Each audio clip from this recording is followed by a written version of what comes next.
ಸನ್ಮಾನ್ಯ ದೇವೇಗೌಡರು ಸಾಹೇಬರು ಹೋರಾಟದ ಹಿನ್ನೆಲೆಯಲ್ಲಿ ಕಟ್ಟಿರ್ತಕ್ಕಂಥ ಜನತಾದಳ ಪಕ್ಷ ಎಷ್ಟು ಗಟ್ಟಿಯಾಗಿ ಸ್ಥಾಪಿಸಿದ್ದಾರೆ ಅಂದ್ರೆ ರಾಜ್ಯದ ಉದ್ದಗಲಕ್ಕೂ ನಾನು ಓಡಾಡಬೇಕಾದ್ರೆ ಒಂದು ಅಂಶ ಏನ್ ಗಮನಿಸಿದ್ದೇನೆ, ಪಕ್ಷದ ನಿಷ್ಠಾವಂತ ಕಾರ್ಯಕರ್ತರು ಯಾವುದೇ ಅಪೇಕ್ಷೆಗಳಿಲ್ದಿರ, ಯಾವುದೇ ಸ್ಥಾನಮಾನದ ಅಭಿಲಾಷೆಗಳಿಲ್ದಿರ ಬೀದಿಗಿಳಿದು ನಿಂತು ಪಕ್ಷವನ್ನ ಕಟ್ಟಿದ್ದಾರೆ. ಇಲ್ಲಿವರೆಗೂ ನಾನು ನಿಮಗೆ ಲೆಕ್ಕ ಹೇಳ್ಬೇಕು ಅಂದ್ರೆ 54 ಜನ ಕಳೆದ 25 ವರ್ಷದಲ್ಲಿ ಶಾಸಕರಾಗಿ, ಮಂತ್ರಿಗಳಾಗಿ, ಉಪಮುಖ್ಯಮಂತ್ರಿಗಳಾಗಿ ಎಲ್ಲಾ ಅಧಿಕಾರವನ್ನು ಕೂಡ ಅನುಭವಿಸಿ ಹೋಗಿದ್ರು ಕೂಡ ಪಕ್ಷದ ಕಾರ್ಯಕರ್ತ 25 ವರ್ಷದ ಹಿಂದೆ ಜನತಾದಳ ಪಕ್ಷದ ಬಾವುಟವನ್ನ ಕೈಯಲ್ಲಿ ಏನ್ ಹಿಡಿದಿದ್ದಾನೆ, ಅದು ಕೇವಲ ಕೈಯಲ್ಲಿ ಆ ಬಾವುಟವನ್ನ ಹಿಡಿದಿಲ್ಲ, ಹೃದಯದಲ್ಲಿ ಪಕ್ಷದ ಕಾರ್ಯಕರ್ತ ಯಾವ ರೀತಿ ಜನತಾದಳ ಪಕ್ಷವನ್ನ ಪ್ರೀತಿಸ್ತಾನೆ, ಆದರಿಸ್ತಾನೆ, ಗೌರವಿಸ್ತಾನೆ. ನಮ್ಮ ಪ್ರಾದೇಶಿಕ ಪಕ್ಷ ರೈತರಿಗೋಸ್ಕರ ಹೋರಾಟವನ್ನ ಮಾಡ್ತಾ ಇರ್ತಕ್ಕಂಥ ಈ ಒಂದು ಪಕ್ಷ ಇನ್ನು ಸುವರ್ಣ ಮಹೋತ್ಸವವನ್ನು ಆಚರಣೆ ಮಾಡತಕ್ಕಂತ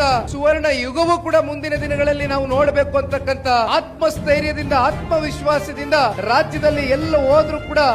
ಮೂಲೆಯಲ್ಲಿ ಇವತ್ತು ಕಾರ್ಯಕರ್ತ ಬಂಧುಗಳು ನಮಗೆ ಆತ್ಮವಿಶ್ವಾಸವನ್ನ ಮೂಡಿಸ್ತಾ ಇದ್ದಾರೆ.